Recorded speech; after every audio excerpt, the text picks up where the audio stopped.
Assalamualaikum. Selamat pagi. Jumat barokah. Subuhan riyin. Engko sing dereng subuhan. Lanjut makarya, Bos. Star enjing. Sing badhe nderes karete nderes riyin. Engko sami-sami kalih kerja nih.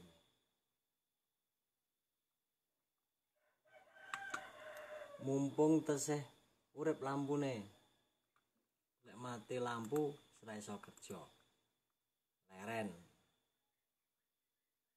Kerjane leren, istirahat. Kerja pagi, setar pagi, siang tinggal istirahat. Monggo sing dereng subuhan riyin. Subuhan.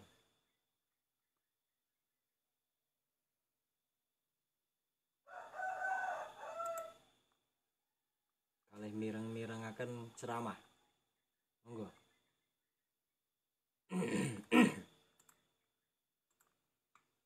Apa iki ceramah?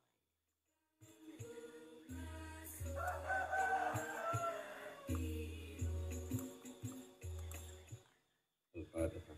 A'udzu billahi minasyaitonir rajim. Bismillahirrahmanirrahim.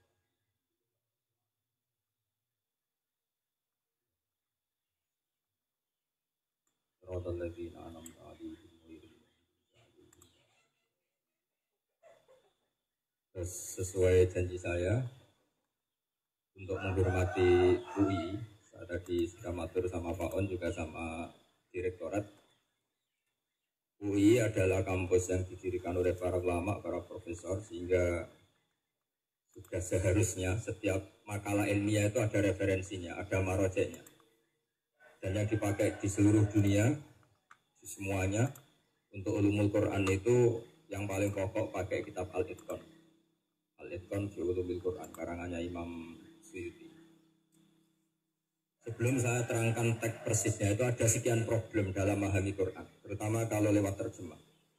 Problem itu bisa gawat betul, bukan gawat-gawatan tapi gawat betul. Selamat pagi. Misalnya ada ayat begini dan terjemahnya pasti begini. Fa'ai nama tuwalu fatamma wajibah. Kamu menghadap mana saja, di arah manapun, di sana ada ridhonya. Itu kalau hanya pakai terjemah, tentu menjadikan kita sholat bisa menghadap ke timur, ke barat, ke utara, dan ke apa? Selatan. Saya cerita sedikit tentang asbabun nuzul. Memang tema sekarang tentang asbabun nuzul. Dulu Rasulullah SAW ketika di Mekah itu sholat menghadap Ka'bah. Tapi setelah pindah di Madinah, di mana Madinah itu ada komunitas Yahudi dan Nasrani, Rasulullah itu menghadap ke Baitul Maqdis. Kira-kira 16 bulan. 16 sampai 17 bulan. Semua riwayat itu kisarannya hanya 16 sampai berapa? 17 bulan. Sehingga orang Yahudi itu bilang begini, Muhammad ini baiklah, meskipun dia membawa agama baru, tapi kiblatnya masih ikut kita, masih baik kan. Setelah 16 bulan, Nabi diperintahkan Allah untuk menghadap ke Ka'bah. Awal liwajaka syatrul masjidil haram. Maka orang Yahudi itu berontak. Berontaknya adalah kiblat mereka ditinggalkan. Cara berpikir orang Yahudi itu kiblat mereka ditinggal. Sehingga mereka bilang mawallahum an qiblatihim allati kanu 'alaiha. Apa yang menjadikan umat Islam berpaling dari kiblat Baitul Maqdis. Kemudian mereka provokatif betul. Ini perlu diperjelas. Provokatif. Bilang begini. Inna Muhammadan tahayyara fi din. Muhammad ini bingung dalam beragama. Sehingga habis ngomong A ngomong B, habis kiblat Ka'bah, kiblat Baitul. Sehingga dalam banyak tarikh disebutkan peristiwa kiblat itu terbanyak melahirkan orang murtad, orang yang keluar dari Islam. Gara-gara provokasi orang Yahudi, Muhammad tahayyara fi din. Muhammad itu bingung dalam menentukan pilihan apa? Beragama. Kemudian walhasil singkat cerita akhirnya Nabi itu madhep Ka'bah. Apa yang terjadi mukjizat itu adalah bahwa agama ini agama yang mewakili semua agama sebelumnya yang masih orisinil. Yaitu Nabi akhirnya berargumentasi Ka'bah adalah kiblat yang asli, yang lebih tua. Mereka tanya buktinya apa? Dijawab oleh Quran fihi ayatum bayyinatum maqamu apa? Ibrahim. Ka'bah bukti tertua adalah di situ ada makam Ibrahim. Makam itu jejak kaki. Ya, kalau bahasa Indonesia makam itu kuburan. Kalau dalam bahasa Arab makam itu jejak apa? Jejak. Sehingga diketahui oleh sejarah dibuktikan di situ ada jejak kaki siapa? Nabi. Sementara nisbatnya Baitul Maqdis itu adalah kepada Nabi Musa dan Nabi Harun. Yang ini adalah turunan dari Nabi siapa? Ibrahim. Hikmahnya apa? Begini, sebagai bukti bahwa Baitul Maqdis pernah menjadi poros Islam atau poros Tauhid, maka Nabi Muhammad pernah disuruh menghadap ke Baitul Maqdis. Buat inget-ingetan kalau ini pernah menjadi poros apa tahu, tapi tetap tua-tuaan masih tua apa? Kenapa tua Ka'bah tadi? Karena Ibrahim adalah Abul Anbiya, bapak dari para. Dan di situ ada jejak kakinya. Fihi ayatum bayyinatum. Bukti itu belum cukup. Dibuktikan lagi bahwa Ismail kecil itu hidupnya di Ka'bah. Kita tahu sa'i bena Safa wal Marwah adalah karena Siti Hajar sedang mencari apa? Jadi ada bukti sekian, bukti empirik bahwa Ibrahim itu kiblatnya itu Ka'bah, bukan Baitul. Sehingga ada kata-kata fihi ayatum bayyinatum maqamu. Nah, tanpa ngerti asbabun nuzul, kamu akan mengartikan fa'i nama tuwallu fatam mawajwa itu salah. Karena di situ kamu menghadap mana saja, maka di situ ada ridhonya. Maka para ulama memberi catatan. Maksudnya begini, kamu menghadap kemana saja, asal itu yang diperintahkan Allah, maka di situ ada ridhonya. Harus seperti itu maknanya, disesuaikan dengan konteks asbabin. Tanpa seperti itu tidak bisa. Dan masih banyak lagi kepentingan tentang asbabin. Jadi problem sekarang adalah banyak mufassir yang hanya mengartikan dari terjemah. Itu bahaya sekali. Jika ada orang yang menikah secara mut'ah, itu kan mirip kayak transaksi zina. Mereka berdalil famas tamtakum bihinilhunna fa'atuhunna ujurahun. Perempuan yang sudah kamu nikmati, yang penting kamu bayar. Terjemahnya seperti itu. Karena ujur itu jamaknya ujroh. Itu fatal sekali. Padahal ayat itu begini, settingannya begini, setting siakul kalamnya atau asbabun nuzulnya begini. Jadi sekaligus, memang saya sengaja ngaji dengan tema yang berat untuk penghormatan pada yang ngaji. Kalau temanya ringan kan kayak TPG. Jadi ini supaya gue keren-kerenan, ini ada dokter Pak Oni pernah dekan Fakultas Hukum. Jadi kalau saya nanti salah tinggal ditangkap saja, gampang kan? Tapi nangkap saya berurusan dengan Tuhan.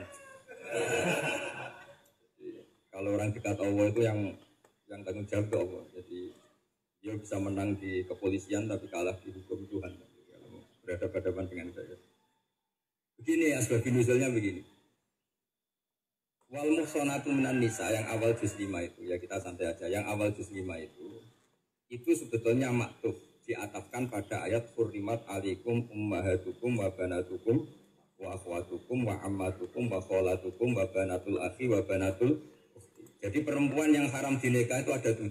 Yang faktor nasab, yaitu siapa? Ibu, putri, saudara putri, bulik dari bapak, amah itu bulik dari bapak, kholah itu bulik dari ibu, keponakan dari saudara lelaki, keponakan dari saudara perempuan. Ini disebut haram karena nasab gen. Kalau orang Jawa bilang hanya 4 karena ngitungnya bulik baik dari bapak maupun ibu. Kalau orang Jawa bilang kan bulik terus keponakan hitung 1. Padahal ada keponakan dari saudara lelaki, ada keponakan dari saudara apa? Perempuan. Wabanatul akhi wabanatul.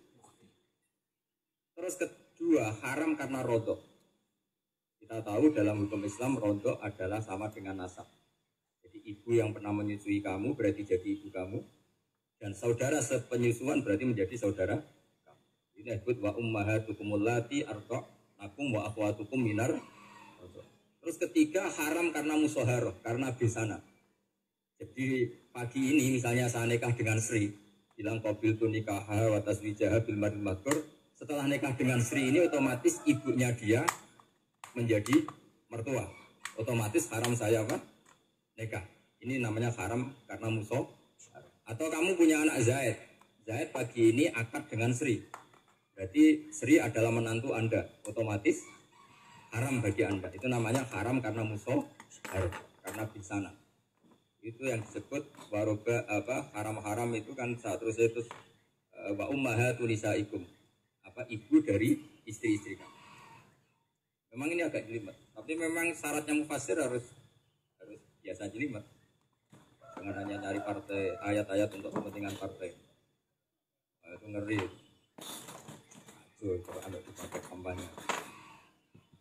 Terus itu berarti sudah 3 kan? Haram karena nasab, haram karena roto, haram karena musuh. Terus yang keempat ini haram yang bukan karena sebab pada seorang perempuan, tapi karena istri orang. Disebut wal muhsanatu minan nisa. Haram menikahi perempuan yang masih milik orang lain. Orang lain yang menikahi ini, istilahnya Allah adalah lelaki yang menikahi perempuan ini adalah lelaki sing muhsinin al-ghairu musafihin, secara nikah yang sah. Nah, nikah yang sah itu begini dalam hukum fikih Islam. Saya nikah dengan Sri, kalau hanya akad, itu saya wajib bayar mahar hanya separuh. Jadi kalau saya janji bayar 1 miliar, berarti wajib bayar berapa? 500 juta. Kalau janjinya 100 juta, hanya bayar 50 juta. Itu yang wajib bil akdi. Nanti wajib sepenuhnya nunggu bil jima. Kalau sudah hubungan intim, baru wajib 100%. Jadi kalau ada di Jawa, nikah dengan seperangkat alat sholat, itu yang atasannya tok, itu wajib karena akad.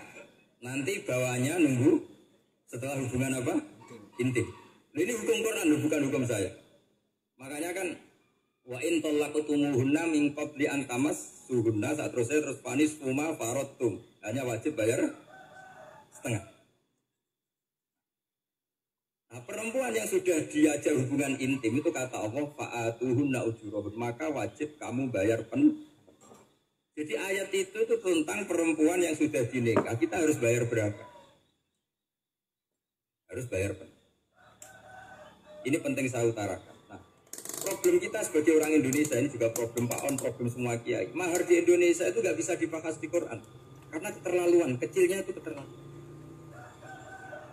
Saya ini kan kiai, sering ngakatkan tuh sampai bosan, seperangkat alat sholat. Itu ngawur sekali, ini mbak harus nggak mau gitu. Jadi saya provokasi minimal itu ya berapa? 100 juta berapa? Pantasnya berapa?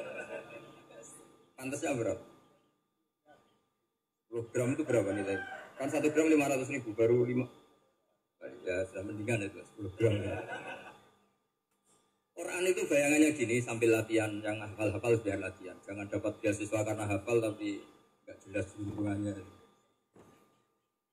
Quran itu bayangannya gini, ini nggak mungkin Quran ini bisa dibaca di Jawa. Wa in aradtum istibdala zawjin makana zawji wa ataitum ihdahunna intaran fala ta'khudhu minhu syai'a. Jika kamu nikah sama seorang perempuan, kemudian kamu cerai, maka mahar yang sudah kamu berikan jangan ambil lagi. Karena mahar di Arab itu mahal, 100 juta, kadang mobil Alphard, kadang GMC. Sehingga setelah menceraikan itu kebayang menarik. Kok enak, dulu saya memberikan itu kan dapat servisnya, sekarang sudah saya cerai, saya tarik. Kalau mahar di Indonesia kan seperangkat alat sholat. Jadi gak kebayang ada kalimat fala ta'khudhu minhu syai'a, jangan ambil lagi. Kebayang ngambil aja enggak? Apalagi kalau nikahnya sudah 2 tahun kan sudah lusuh, sudah. Tapi kalau di Arab itu kebayang karena mahal. Makanya orang Arab suka nikah orang Indonesia karena murah. Jadi bahasa kintoron itu harta yang enggak ternilai. Wa ataitum ihdahunna kintoron, yang enggak ternilai, mahal betul. Itu pernah saya hitung, ada yang mahar itu 400 juta, ya sekira segitu. Nah, makanya setelah dicerai, Allah memperingatkan setelah kamu kasihkan, ya jangan minta lagi. Kenapa kepikiran minta? Karena jumlahnya sah. Kalau di Indonesia kepikiran nggak minta, nggak kepikiran, saking kecil. Perangkat alat sholat, kadang 1 juta. 1 juta itu setelah hubungan intim, sebelumnya yang wajib hanya 500. Itu kan nggak kebayang. Makanya susah ngartikan Quran di Indonesia, kadang susah karena kadang terlalu. Itu pernah Sayyidina Umar radhiyallahu anhu pernah bilang begini. wahai para perempuan, mahar itu jangan mahal-mahal, kasihan para lelaki. Itu ada perempuan alimah, ya orangnya alim betul. Enggak pernah sekolah di UI, tapi alim. Itu usul langsung gini, ya Amirul Mukminin, laisa dzalika laka ya Amirul Mukminin. Waqad qala ta'ala wa ataitum ihdahunna qintaran. Kamu hanya seorang Amirul Mukminin, tidak berhak bikin aturan pembatasan mahar. Allah saja tidak batasi, kenapa kamu batasi? Jika dulu yang namanya nikahnya Sulaiman Agung atau Jamaluddin siapa Ratu Agung, kalau hadiah ya sampai tas mahal itu. Ini kan dari bahasa Arab mumtaz mahal. Mumtaz itu istimewa, mahal itu dia punya istri yang sangat dicintai, dikasih hadiah mumtaz mahal. Ilat Jawa jadi apa? Tas mahal. Itu sama Mujidul Albab kalah. Itu kalau cerai kan kepikiran minta lagi. Kasihkan yang baru. Tapi kalau di Indonesia tidak mungkin karena apa tadi? Seperangkat alat sholat. Begitu nyari yang murah lagi. Yang bagus kitanya, bungkusnya yang bagus. Maka nggak mungkin kita maknani Quran tanpa mengenal yang bernama asbabin. Karena makna ayat itu bisa kacau kalau kita tidak tahu asbabin. Yaitu kayak tadi makna fa'inama tuwallu fatamma wajib. Itu maknanya kan kamu menghadap mana saja, boleh saja di sana ada ridhonya Allah. Berarti kan bisa ke timur, ke selatan, ke utara, ke barat. Itu bahaya betul. Sehingga kata ulama harus mengkaji asbabin supaya porsi ayat ini sampai semana jauhnya itu kita tahu. Tanpa tahu itu tidak bisa. Begitu juga menyangkut kiblat. Sekarang saya tanya, kemarin kan ramai dulu di Kemenak, kiblat semuanya diukur dengan GPS. Terus beberapa masjid dikomentari salah karena diukur pakai apa? GPS. Kalau dalam bahasa Falak disebut yaumaros kiblat. Memang bisa diilmu. Tapi pertanyaannya begini, dari awal Allah ngedikan fawali wajhaka syatral masjidil haram. Kamu yang penting sholat itu menghadap masjid. Masjid itu ya bangunan. Jika kata Ibnu Abbas yang diriwayatkan banyak ulama mengatakan al-Ka'bah kiblatun li ahlil masjid wal masjid kiblatun li ahlil haram wal haram kiblatun li ahlil masyriq wal maghrib. Jadi kalau orang di dalam masjid kiblatnya harus Ka'bah. Di luar masjid kiblatnya asal bangunan Masjid Haram. Tapi di luar sini kayak di Indonesia boleh semua tanah. Kenapa begitu? Kata Ibnu Abbas karena Quran turun di lisanin Arabiyyin. Jadi kalau orang Jogja kalau mau ke Jakarta arahnya kemana? Barat. Itu sebetulnya ketika Anda ke barat itu persis Jakarta apa bisa saja pasnya itu Pangandaran. Tapi orang itu akan bilang kalau ke barat ya ke Jakarta. Meskipun presisi Anda tepatnya di Pangan. Nah kiblat seperti itu, asal orang menghadap ke barat itu orang sudah bilang ke gak usah sedetail misalnya harus pas Ka'bah. Saya pernah debat sama tim ahli Kemenak. Gak bisa Gus, sekarang ada GPS harus tepat Ka'bah. Terus saya bilang gini, kalau teori Anda benar berarti semua masjid luasnya maksimal 16 meter. Ka'bah itu luasnya hanya 16 meter. Berarti Masjid Ulil Albab yang pojok sana sama pojok sana kira-kira itu ya sudah tidak kena Ka'bah. Kalau harus tepat, Ka'bah itu kan diameternya hanya 16 sampai 18 kalau nggak salah. Berarti semua masjid kalau ingin tepat Ka'bah harus pas 16. Kalau terlalu luas pilihannya harus cekung. Kan jadi aneh. Makanya saya itu sering Pak, dulu saya ini biasa debat fikih. Kalau di tradisi pesantren namanya Basul Mazhab. Saya punya teman yang paling kurang ajar, yang paling saya kenang dalam panjang sejarah. Dulu itu kalau debat fikih itu ya seru. Kalau aturan fikih kan gini, soft paling baik kan soft pertama, baru kedua, baru ketiga. Yang paling keren kan soft apa? Soft. Teman saya bilang gini Pak, ya kalau gitu gini aja Gus, desain masjid itu memanjang utara selatan, biar semuanya soft awal. Gara-gara didesain begini kan ada soft 2, soft 3. Apa susahnya kita bikin mulai awal supaya masjid itu memanjang utara apa? Selatan. Supaya semuanya soft. Ya kalau ada hukum ya diimplementasikan dalam desain bangunan katanya. Jadi. Itu kan kacau. Terus akhirnya saya jawab, lalu setelah begitu yang paling afdal siapa? Yang dekat imam. Ya sudah, bikin cekung saja kalau gitu. Artinya gini ya, beragama itu yang sehat. Jadi beragama itu berdasar riwayat. Berdasar riwayat, pernah ada ulama yang hitung Madinah menghadap Ka'bah itu ya tidak pas. Pernah dihitung pakai GPS. Kiblat Madinah ke Ka'bah itu ya tidak seperti yang pernah dianjurkan kemenang. Kenapa?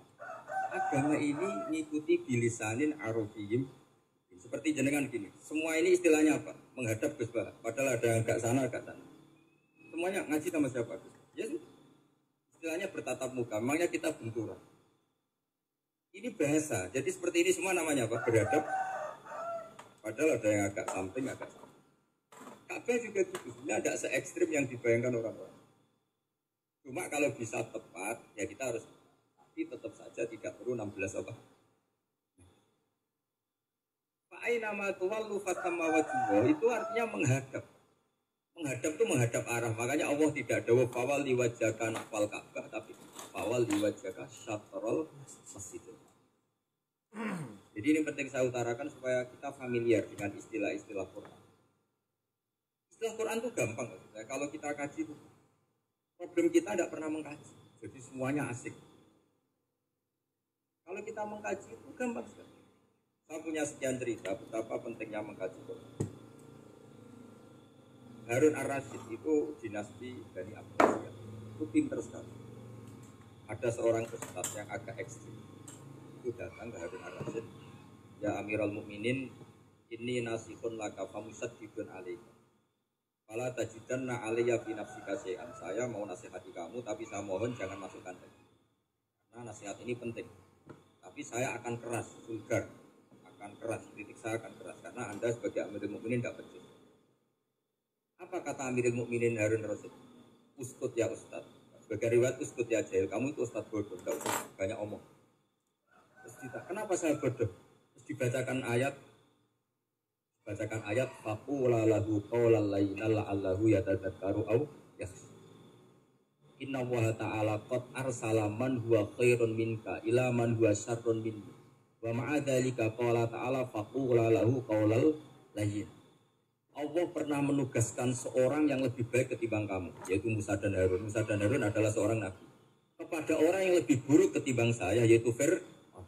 Itu saja etikanya faqula lahu qawlan layyin. Kamu kalau ngomong yang halus, yang baik, yang berperadaban, kok kamu sama saya mau kasar? Akhirnya ustadznya ternyata pinter kamu, ya pinter aku. Jadi semudah itu. Allah itu menugaskan orang yang lebih baik ketimbang kamu, yaitu Nabi Musa, kepada orang yang lebih buruk ketimbang saya, yaitu Fir'aun. Itu saja ada etikanya. Kok kamu sama saya mau tambah etika? Mau main kasar hanya karena kamu merasa nasihat Anda benar?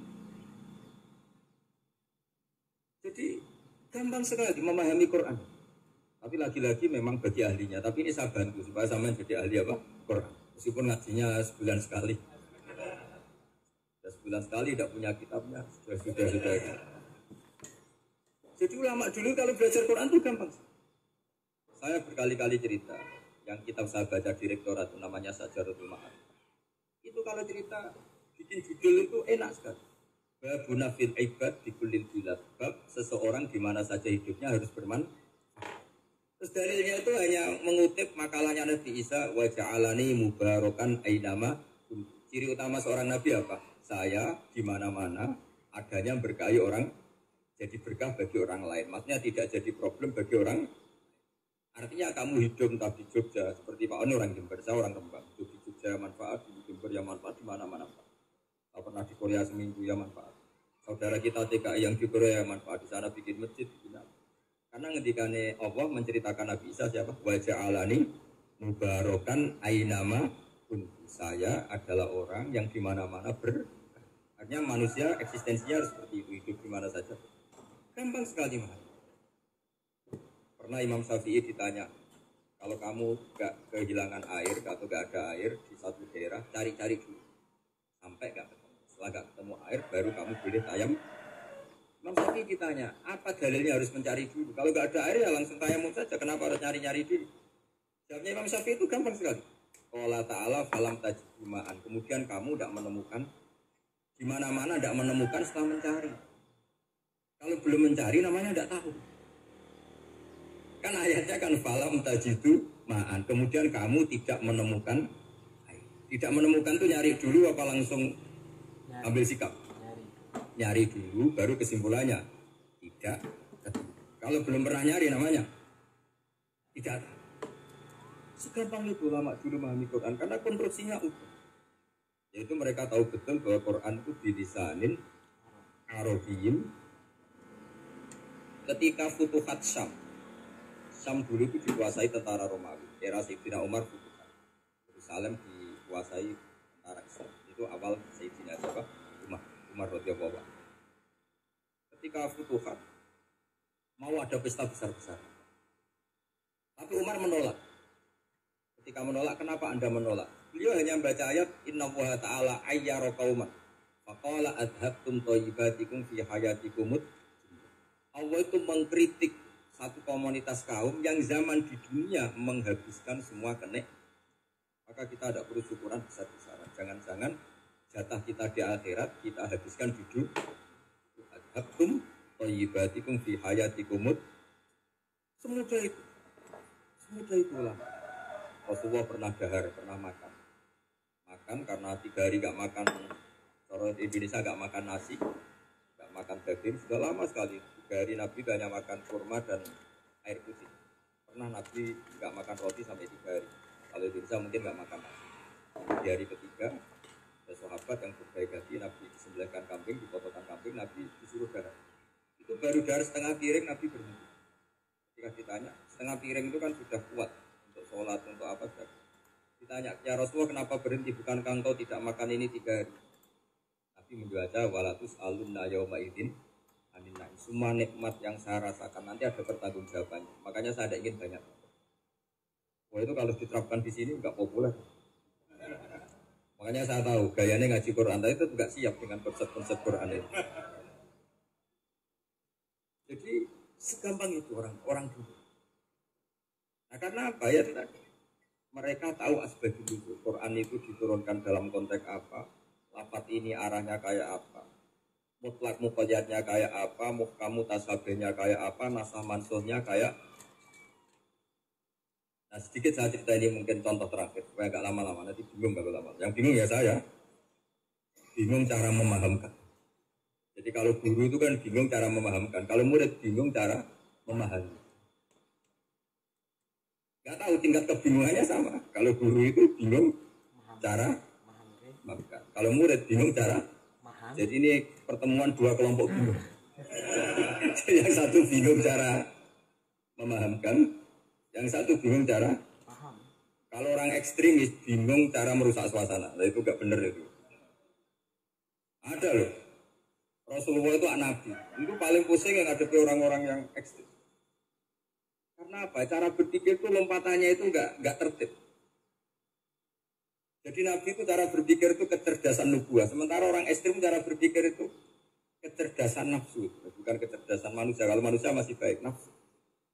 Misalnya begini kalau dalam tradisi nubuah itu. Saya dengan Pak Anu berteman lama. Mulai tahun 2000 berapa. Itu kalau Pak Anu bertamu ke saya harusnya tidak usah tak kasih makan.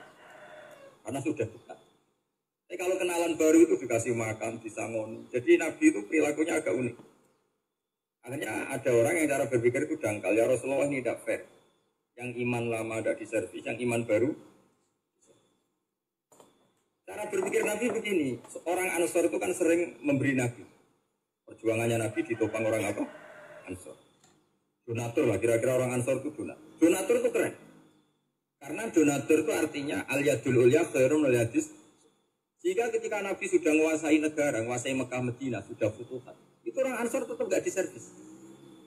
Yang diservis Nabi itu orang-orang baru masuk Islam, disebut wal mu'allafati qulubuhum atau Islam mu'allaf. Ada 1-2 orang yang protes, tentu yang nggak pinter, tukang protes pasti tidak. Wong iskal-iskalnya sendiri, otaknya nggak sampai-sampainya sendiri, orang lain disuruh jawab. Makanya di sini tidak ada tanya jawab. Nanti iskal-iskal kamu sendiri, bingung-bingung kamu sendiri. Saya disuruh jawab. Berarti Gus Pak nggak mau ditanya. Ya memang nggak mau karena nanti jawab sendiri aja. Nanti pinter sendiri. Kapan-kapan pinter. Akhirnya tanya begini. Cara tanya gini. Ya Rasulullah, ini nggak fair. orang sudah Islam lama setelah negara terbuka milik Anda, setelah kita menang, setelah kita menguasai negara, tidak kamu servis. Sementara yang baru Islam kamu, Nabi itu bertanya senyum-senyum, rileks saja. Lama-lama sampai ekstrim bertanya. Kata Umar, ya Rasulullah saya beri izin untuk membunuh orang ini. Umar itu pikirannya karena mangkal Nabi. Nabi jangan. Kalau kamu bunuh nanti apa kata orang banyak? Inna Muhammad dan yaqtulu ashabat. Dikira Muhammad membunuh sahabatnya.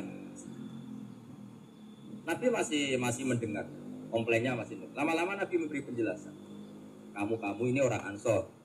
Kamu biasa memberi saya, memberi dana perjuangan. Memberi itu hebat. Saya tidak ingin menurunkan grade Anda. Grade sebagai pemberi, berarti kelasnya elit. Sekarang menjadi penerima. Itu tidak bagus. Itu betapa Rasul ini namanya kecerdasan nubuah. Kalau orang biasa memberi, biar memberi saja. Supaya dia tetap heroik, tetap patriotik, tetap keren. Karena mentalnya Jangan sampai dari mental memberi, kemudian mentalnya peminta. Jadi kalau Pak On jadi tim suksesnya Pak Jokowi, dia tidak minta-minta. Kalau dulu kampanye, ya kampanye saja. Biar memberi, terus gak pernah minta. Meskipun akhirnya ya gelong. Tapi Nabi dulu tidak gitu. Jadi orang Ansor itu gak pernah diservis. Padahal jasanya kayak gitu. Supaya kelasnya tetap kelas elit. Yaitu pemberi, penanggung. Nabi gak ingin orang Ansor turun grade menjadi penanggung. Orang-orang yang cerdas nubuah menerima konsep Nabi seperti itu. Bertanya sama Pak On, saya dan ikut perjumpaan UI itu puluhan tahun sama Pak. Beliau ke kontrakan saya ke rumah beliau. Tidak pernah berharap Pak. Saya sangat terbuka. Bukan apa ya, kalau ingin memberi saja. Kontribusi saya pada Al-Quran. Saya tidak kepikiran mendapat. Supaya heroik. Tapi orang-orang yang cerdas amatir tadi, ini gak fair. Wong yang memberi lama kok dapat servis sedih. Sekarang itu problem zaman akhir sudah mulai seperti itu.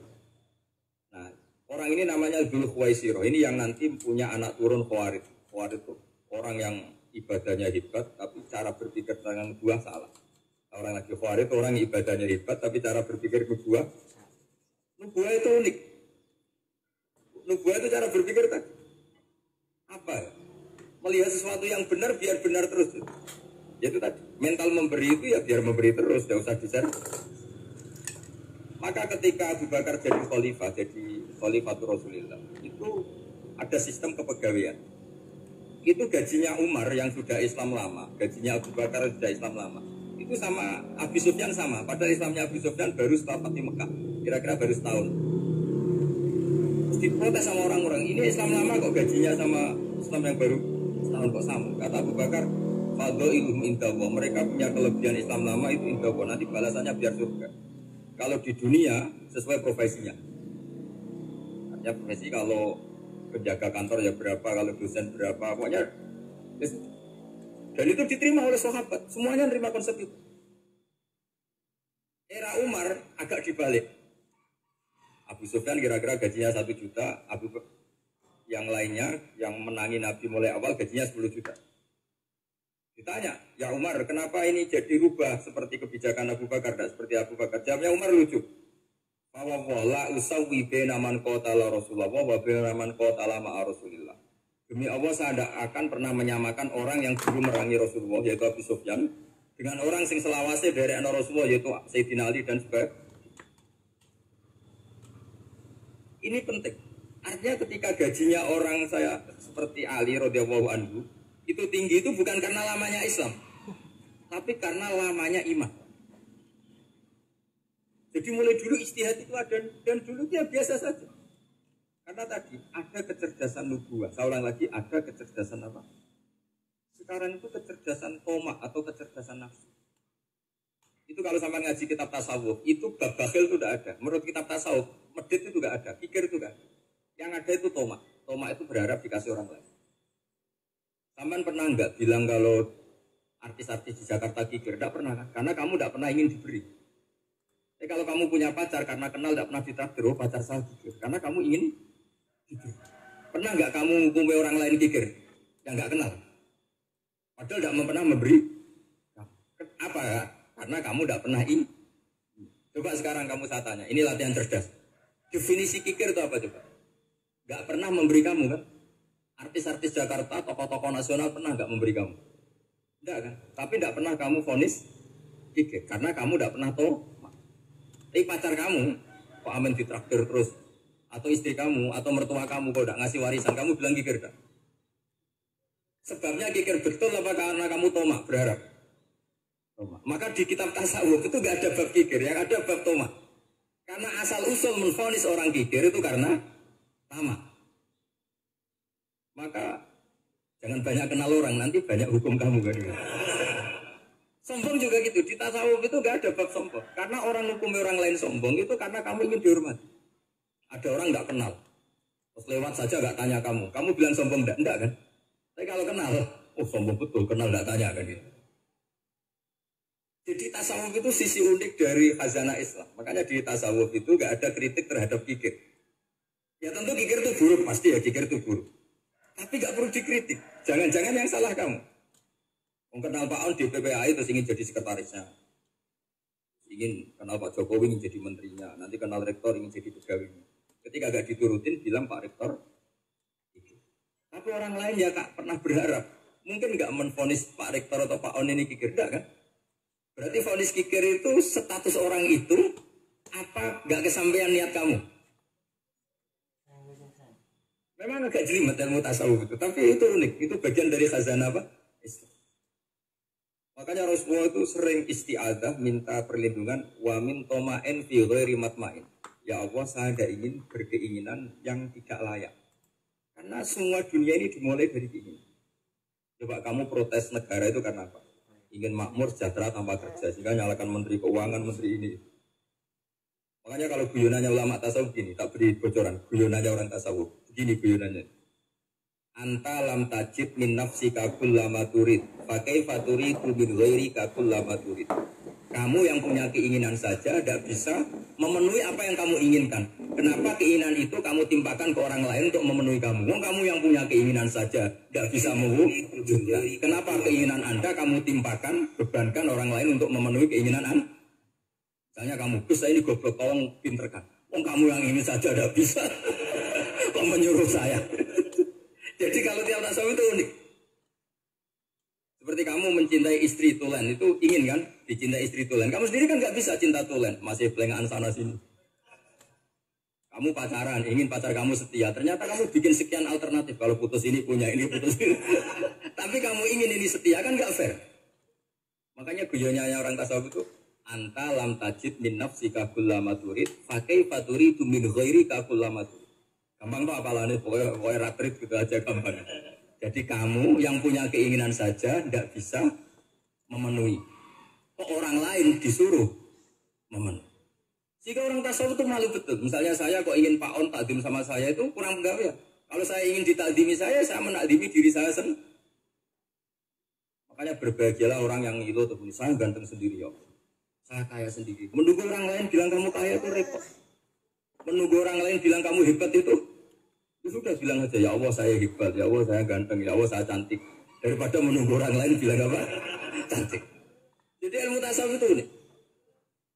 Jadi kalau fikih itu yang dikritik itu kikir. Kalau tasawuf enggak toma. Karena orang yang kamu vonis kikir itu jangan-jangan tidak kikir tapi mementingkan yang lebih penting. Misalnya ada teman yang tidak pernah naksir kamu, ternyata punya ibu sakit, uangnya dianggarkan untuk ibunya yang sakit, atau anaknya sekolah, atau keluarganya masih butuh dia, sehingga sama teman dia kikir. Hakikatnya kikir apa mementingkan yang penting? Tapi kamu karena gak pernah ditraktir menvonis kikir. Ini pelajaran. Jadi makanya yang dianteni ilmu tasawuf itu tomak, tamak kalau dalam bahasa Indonesia, bukan kikir. Karena vonis kikir itu akan disematkan orang yang tidak kesampaian hajatnya. Pokoknya bapak saya itu, keluarga dia itu ajarannya. Yang penting jangan berharap dari orang lain. Ini Pak On saksinya, saya dulu benahin terjemah itu nggak pernah ingin diperlakukan seperti itu. Yang ngaji aja. Karena pikirannya keluarga dia itu sederhana. Kalau ngamal ya ngamal saja. Ngamal itu heroik. Makanya buyut-buyut kita semua ini kan pahlawan semua. Membela negara Indonesia jadi merdeka. Yang nggak pernah kebayang jadi presiden menteri. Sekarang nggak ngamal sedikit saja harus jadi menteri jadi.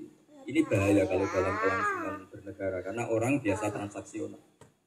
awal negara ini dibangun berdasar heroik, bukan berdasar apa? Transaksi.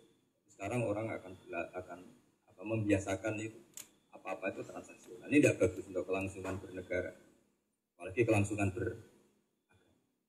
sehingga seperti saya ini masih punya desa-desa binaan di Sragen, di pedalaman Papua sekalipun. Saya punya santri banyak di Papua. Itu kalau cerita itu unik-unik. Mau Jumatan itu nggak ada orang 40. Sudah datang setengah 12. Itu datangnya 3 jam. Di situ mau ketemu santri 3. Semua karena ya akhirnya mereka tanya gini, Pak. Pertanyaannya itu terus boleh nggak Jumatan orang 3? Secara fikih Syafi'i kan harus orang 4. Kemudian mereka tak bilang buat sholat duhur saja. Mereka nggak mau. Wong Jumat kok duhur. Harinya kan Jumat, masa sholatnya? Sehingga kita yang jadi kiai akhirnya nyari fikih madzhabil arba. Nyari fikih madzhab. Ternyata Imam Malik membolehkan orang 6. Ada yang bilang 12. Yang penting keceluk jampun. Jampun itu kelompok. Kalau 3 kan belum keceluk apa? Belum disebut apa? Ini penting saya utarakan supaya kita berjuang itu bukan karena service seperti ini kayak di Ulil Albab, masjidnya keren, kampus swasta tertua, terus termasuk nomor 1-2 di Indonesia. Oke, kita syukur dengan kebesaran UI. Tapi yang namanya dakwah itu menjadikan orang tidak tahu menjadi tahu, termasuk kepada desa-desa tertinggi. Sama. Yang namanya menteri itu pembantu presiden untuk memenuhi kebutuhan rakyat banyak. Sekarang misalnya menteri pertaniannya itu hebat, cerdas, tapi petani nggak mau nandur padi mau apa? Coba yang membantu ketahanan pangan itu para petani mau nanam padi apa karena menteri pertanian? Karena petani mau nanam. Ya sudah GR saja, kita pembantu presiden karena ikut menyumbangkan ketahanan. Tapi kamu kan nggak digaji, kita keren ngamal tambah harap gaji. Ini penting supaya Anda itu nggak hati kecil gitu. Ikut menyumbang negara tanpa ingin dapat, keren enggak? Dan itu nubuah. Apa? Nubuah. Orang Ansor itu seperti itu. Sehingga ketika Rasulullah wafat dan ada kompetisi kepemimpinan, itu orang Ansor gak ikut. Sudah kita makmum saja, silakan dibagi di saking baiknya orang. Makanya saya ulang lagi ya. Kecerdasan nubuah ini yang gak difahami orang Khawarij. Orang Khawarij cara berpikir yang kerja banyak harus dapat. Sementara kecerdasan nubuah enggak. Yang biasa memberi terus memberi saja biar derajatnya tetap al-yadul ulya.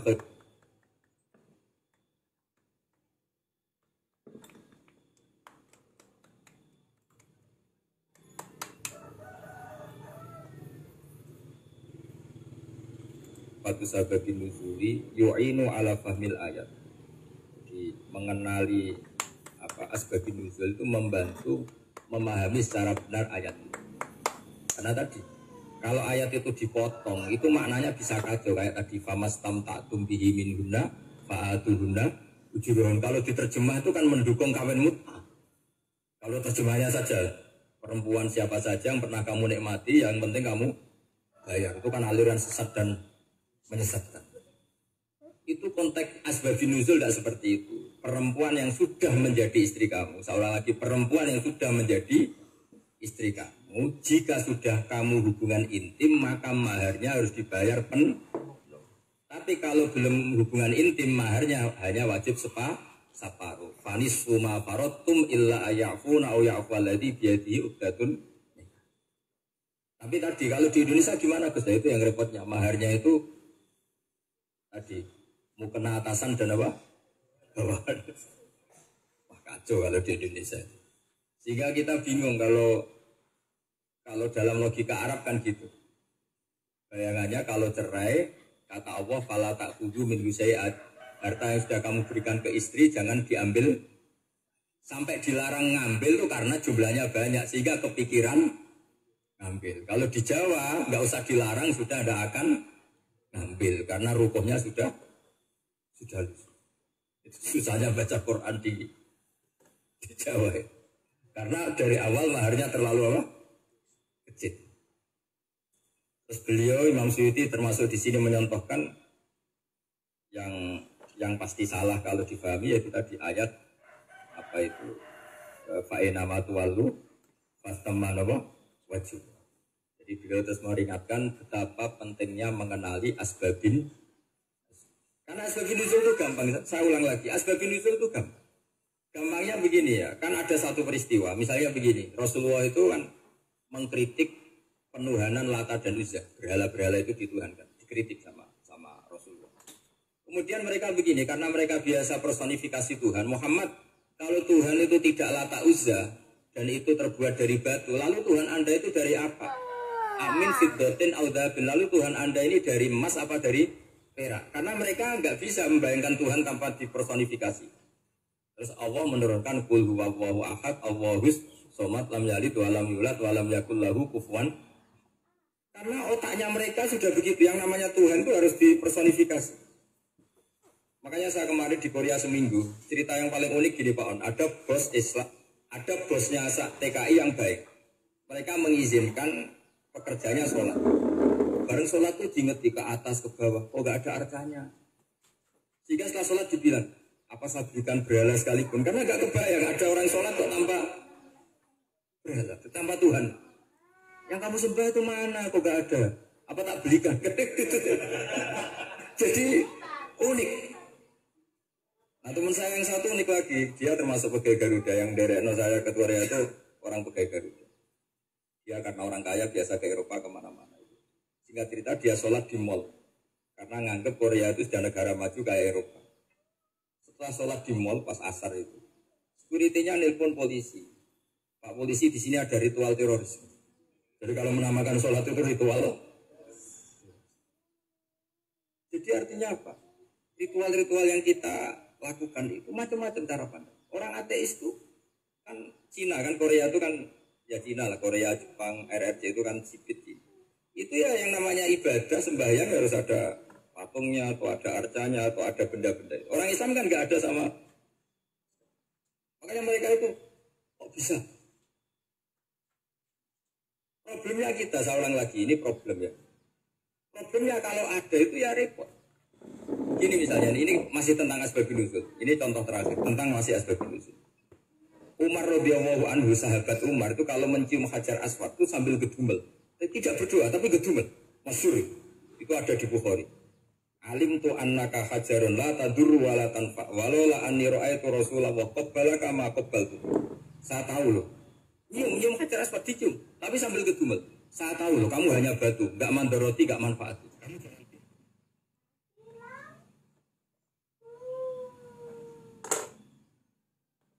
Bos, mati lampu, bos. Duh.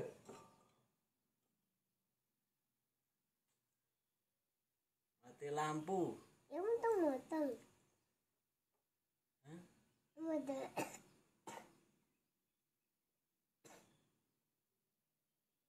Mati lampu.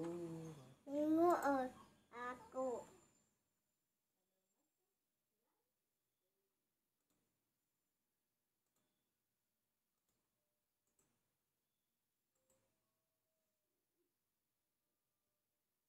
Muteng.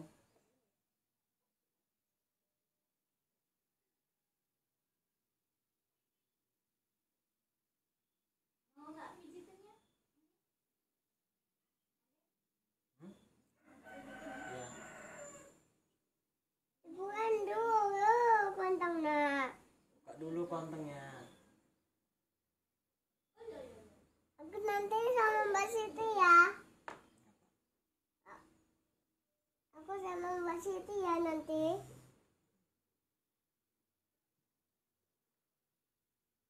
Aku menjaga Mbak Siti, bilang Mbak Siti gak ada kawan.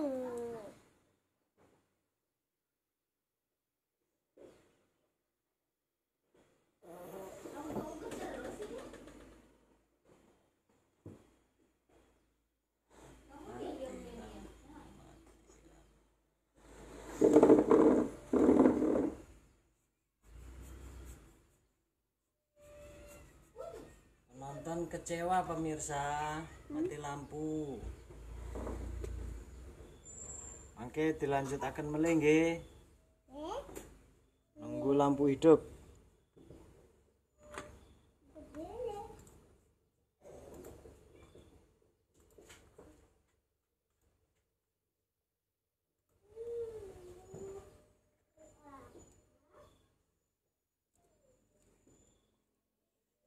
Oke, dilanjutakan melih.